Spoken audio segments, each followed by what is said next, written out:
Shalom. I want to start this off by giving all the praise and glory to Yahweh, Bashem Yahweh Shai, while we're with Dash.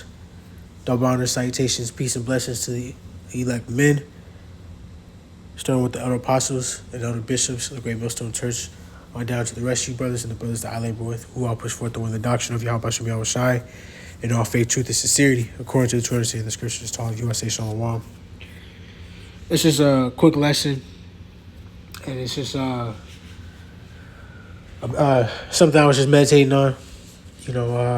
It's been kind of it's been coming out through the spirit amongst multiple brothers, as well as the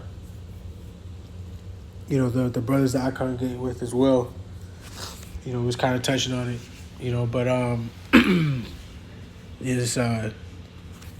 it's past highways, but simply just wanted to go into everybody's born into the role, whether it be good or bad, to live or die, right?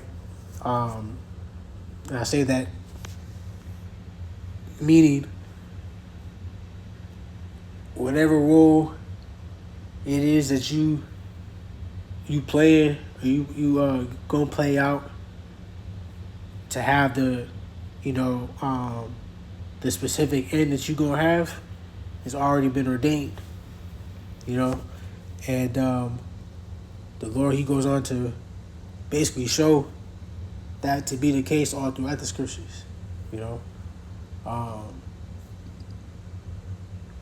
ties back into the whole idea of whether or not people have free will or not, and really we don't. The Lord, he allows us to think, and to have thoughts and things like that.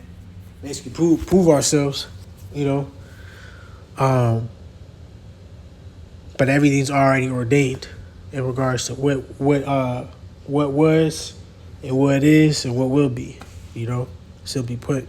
So I just want to go into scriptures on that, because the elect is going to be the elect, the 2/3 is going to be the 2/3, Esau is going to be Esau, the heathens are going to be the heathens, Israel's going to be Israel, right? However, every person within the scriptures has a specific role that they gonna play out, and Lord willing, Lord willing, I be of the elect, and Lord willing, the brothers that I labor with be of the elect, and that goes for that goes for all the men of GMS, the Great Millstone Church, right? Lord willing, we be of the elect, right? Because we're striving to prove that. We're striving to have that be our reality. The way that we do that is by continuing to follow the Lord's word, looking to bring honor upon him, and looking to be that light within the darkness, going on to shine before men, that they may see our good works and glorify our Father in heaven, looking to build ourselves up in the spirit and endure unto the end, continue to build that spiritual power, that spiritual control through the spirit, to not be given or gotten by nothing, that be of this world, but be under the protection of Yahweh Bashem Yahweh Shai, right? So jumping into this, I'm going to start here, Jeremiah 1 and verse 5. It says, "Before I formed thee in the belly, I knew thee. And before thou camest forth out of the womb, I sanctified thee. And I ordained thee a prophet unto the nations." You see, and this is the Most High talking to Jeremiah. And he was but a child. He was like 11 at the time. So him thinking, him to be a young boy about to be a man, because you I think it was 11 or 12, but you become a man, what I'm saying, at 12, right? But he was basically like doubting it in that moment, if you will, because it says, "Then I said, Lord Yahweh, behold, I cannot speak, for I am a child," right? It says, "But the Lord said unto him, Say not, I am a child, for thou shalt go to all that I shall send thee, and whatsoever I command thee, thou shalt speak. You see? So to the Lord, it don't matter. Whatever your lot is, that's what you're gonna play out. You know? And that's the one thing we can't hide from. That's the one thing that we have to continue to keep coming to reality with.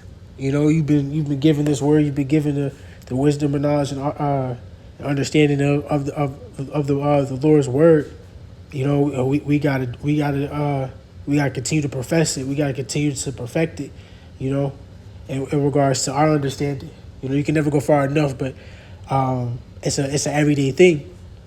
You know, every day it's adding more and more. You know, looking to gain that increase through the Spirit. You know. So, but this shows you that he knew who we were, what we were going to go on to do and be before we came out of the womb. You know. So that's beautiful, right? Because again, like, it's the Most High's movie. You know, we different, you know, cast members within the movie, right? Psalms 90 verse 9, for all our days are passed away in thy wrath. We spend our years as a tale that is told. Now, why do I get that? Right, a tale that is told, because the things that have been are the things that shall be. You know. So that goes on to tell you, you know, the cycle that you see, right? There's always the good versus the bad versus the good. You know, everybody's got their roles to play. Are you gonna be of the bad, the darkness, the wickedness, or are you gonna be of the light, the righteousness, and the holiness? You know, Ecclesiastes 1:9 says the things that have been, the thing that hath been is that which shall be, and that which is done. And that which is done, that which shall be done. And there is no new thing under the sun. You see? So everything's already set up. Everything's already established in regards to what's going to happen. You see the same cycle that's going on, right? You got the wickedness that it gets to a certain, height to where it exceeds a certain level, to where the Lord got a wreck shop, make a clean slate. That's where we're headed now, During Jacob's trouble, at the pinnacle of Jacob's trouble, right? Armageddon is going to hit, and the Armageddon is really, like it says in Second Esdras, 6 and 9. Right, that's going to be the end of this world, specifically Esau's world, and the beginning of Jacob's that followeth. Right, that world that's talked about in the 8th chapter. I made this world for many, but the world to come for few. Right, so it ain't for everybody. And then on top of that, you have right here jumping down, Ecclesiastes 1 and verse 15. It says that which is crooked cannot be made straight, and that which is wanting cannot be numbered. You see? So something that is made to be wrong, something that's made to be crooked is going to be crooked. Something that's made to be straight is going to be made straight. You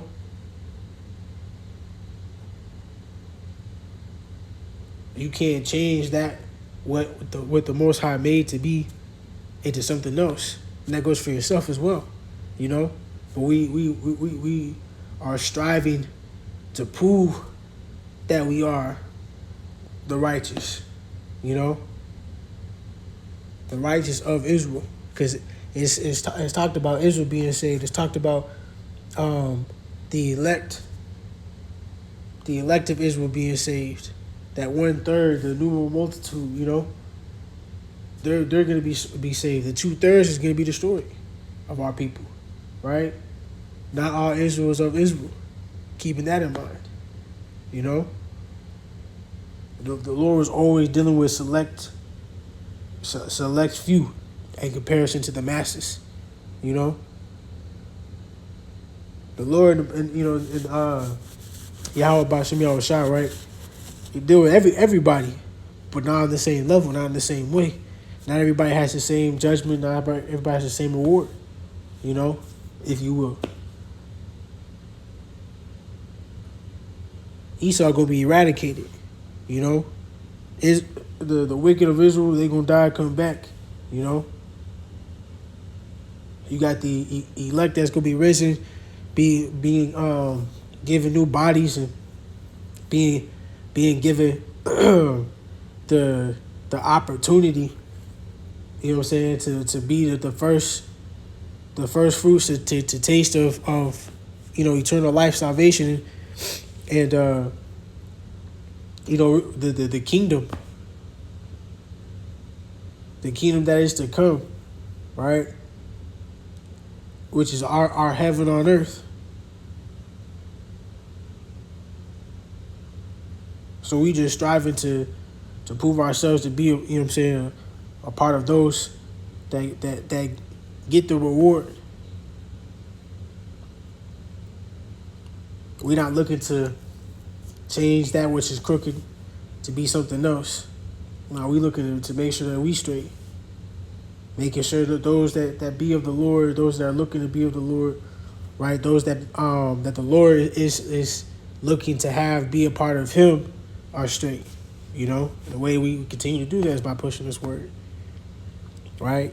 You can't change nothing outside of what the Most High made it to be, you know? And that takes me here. This is Romans 9 and verse 14. It says, what shall we say then? Is there unrighteousness with God? God forbid, right? There is no unrighteousness with the Most High because He's the Most High. What He says goes, you know? It says, for He saith to Moses, I will have mercy on whom I will have mercy. You see? That's being specific, and that's being what is that? That's speaking with first person. You know, this is from the most high perspective, right? The one that is in control. He's the potter, we the clay. It says, and I will have compassion on whom I will have compassion. So then it is not of him that willeth, you see, nor of him that runneth, but of God that sheweth mercy. You see? So it's of the Most High's will. What He says goes. You know? He laid out the prophecy. We just go on to profess it and continue to watch the signs, measure the times diligently. You know? Continue in the faith. It says, for the scripture saith unto Pharaoh, even for this same purpose have I raised thee up, that I might shew my power in thee, and that my name might be declared throughout all the earth. You see? And the Pharaoh is the king, the ruler, right? So you look at the time that we in now, you know what I'm saying? The Pharaoh of this place, right? This place being spiritually Sodom and Egypt, right? The daughter of Babylon. This place, the Pharaoh here, you know, doing all the wickedness that he's done, right? Him being raised up to be in the position that he's in. All of what he's doing is all being ordained by the Lord. You know?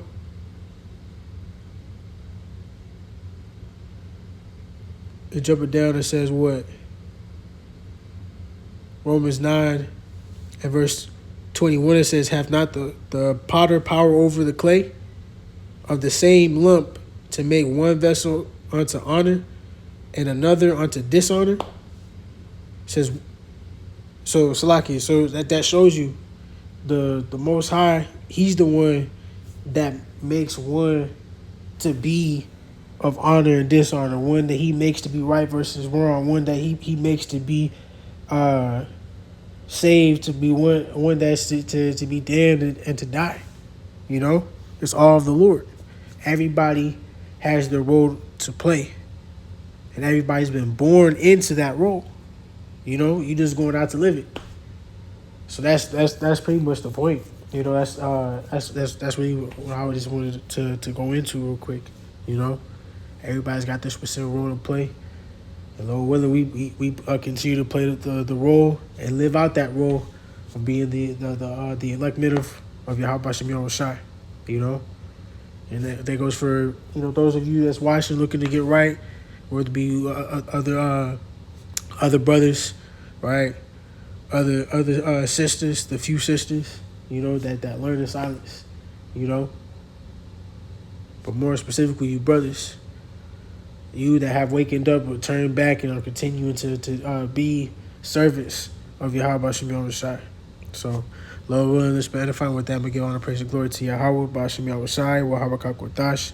Till next time, Shalom.